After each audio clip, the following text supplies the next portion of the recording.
This is a video to help other teachers and any other crafters to make a Teacher Kate lanyard.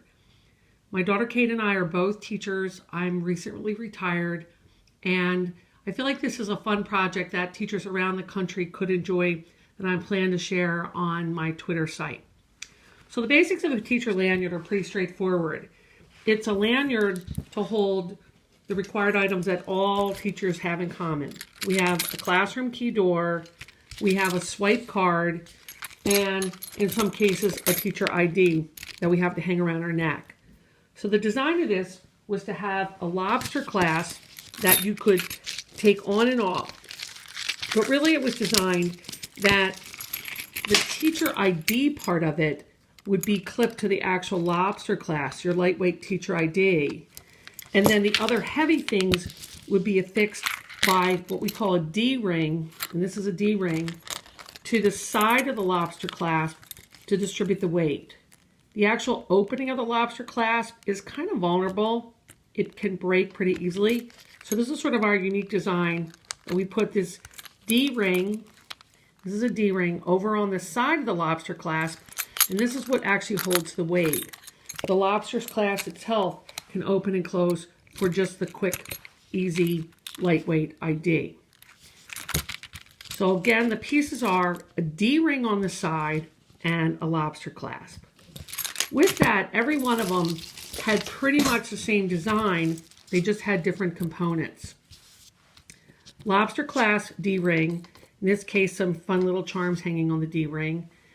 And there's an opportunity for you to individualize yours or even change it up. And that's because sometimes teachers just like having stuff hanging around their neck. And in my case, I really loved having charms. This particular charm said love much. We'll get into them a little bit later. That's an endless assortment of charms available. The next piece in every one of the designs is the focal bead or the heavy bead. And this bead serves the purpose of ending the actual lanyard itself, but also having a place, a hole big enough inside of it to conclude the structure of how they're made, which I'll show in another video. After that, it's just really color design components. These particular beads are very inexpensive, sort of Mardi Gras looking glass beads that I bought as in a package assortment from Fire Mountain Gems. The body, the length of the lanyard, the long part of the lanyard that goes around the teacher's neck is a combination of seed beads and or fun little beads. And that's where anything that you have around in your beads or your crafting, you can incorporate into the lanyard in this design. We've used a lot of these brown heavy wood beads because these were originally available at a local craft store in a bag, again with a large hole, the D-ring, lobster clasp. And a lot of times we put like what we call an end cap just to end as we taper down the seed bead part of the lanyard. When we started to make a lot of them for a teacher show in Florida, we counted out and we put 5 seed beads to taper down, and then we call it the focal part. And the focal part is where you're doing your design, because this is the most obvious when you're wearing it on your shirt or sweater, what the person looking at you actually sees. We used a lot of these little charmy, they're paper beads that are lightweight and covered with a polymer. I think they're called Priscilla beads, and they usually had a saying like hope or smile or love. After that, we just used a pattern, nothing really repetitive. We either had symmetrical or asymmetrical, deciding on who was doing it on what day, of some gemstone quality beads or glass beads. 99% of the time we avoided acrylic beads because it's just something we felt really strongly that it feels better when you're touching an actual gemstone bead. And then we go on and we made the length of the lanyard always in seed beads, which in another video I'll show you the count and how you do that. So here's just sort of a random assortment of beads to show you all the variations with the same design. Large brown bead. In this case, this is a paper bead from when Kate was teaching in Botswana. These are jasper gemstone beads. And this is asymmetrical, but at the same time symmetrical after that. Here's Kate showed me how you balance this square bead to be roughly the same size as this paper bead, but then go back to symmetry in the design by having these 2 jasper beads. We ended up after a couple years using this assortment in the seed beads, and it just made it really quick, but also it made it so that the lanyard went with more clothes that you were wearing. You had a bigger variety of things that it matched with. This particular one, a little different in that it has 3 fake Pandora beads right here. We were able to get, or I was able to get, these fake Pandora beads at a sale one summer from Fire Mountain Gem. They were like $1.99 for 3 on a card. And also I was able to buy some of them at a craft store near Dubai called the Dragon Mart when I was teaching a summer science camp. Again, we have our 5C beads. And here's where the gemstones beads come in. A little bit of asymmetry here. These are the symmetrical beads right here, have that willow-ware look. A little bit asymmetry right here. And then bringing back symmetry with these 2 gemstone quality turquoise beads that are just really pretty. This is something that Kate and I just evolved over time, and we each had kind of our own style look for it.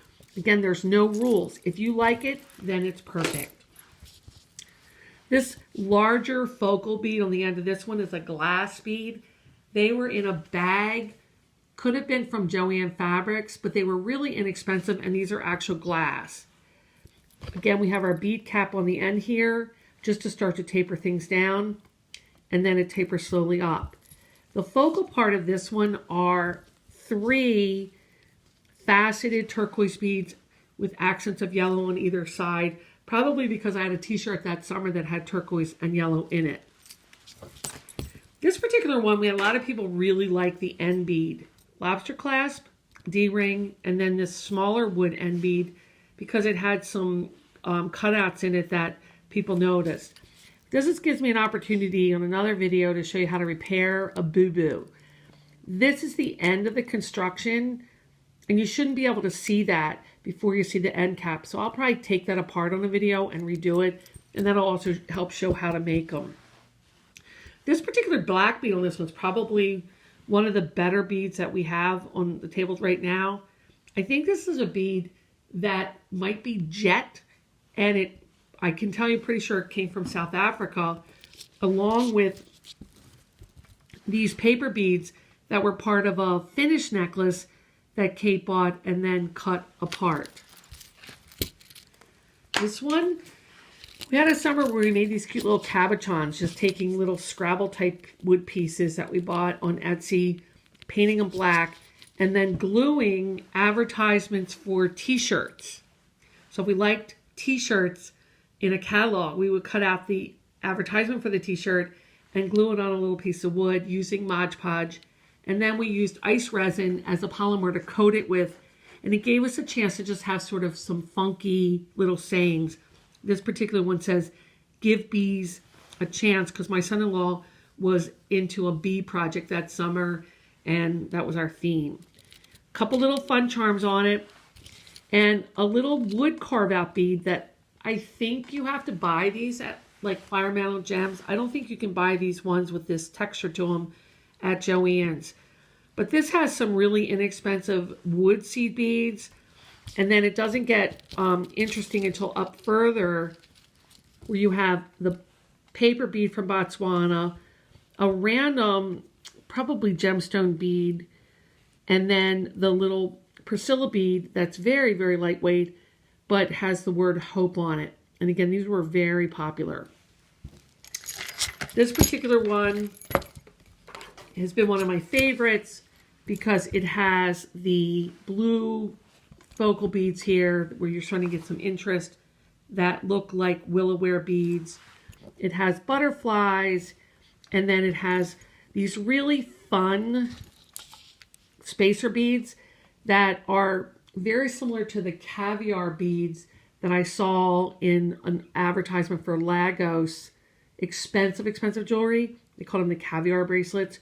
So I looked for inexpensive spacer beads at Fire Mountain Gem that had the same look to them, and that's what built sort of this build. This blue bead is from that original bag of blue glass beads.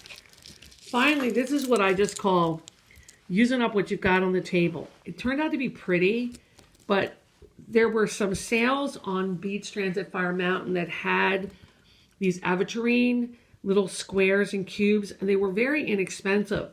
So we build it with this black bead at the end that has some texture to it and not much else. So it's sort of monochromatic green and black. These are the kind that are sort of fun to make, but they have limited use because they don't go with as many clothes as some of the other ones that are not as monochromatic.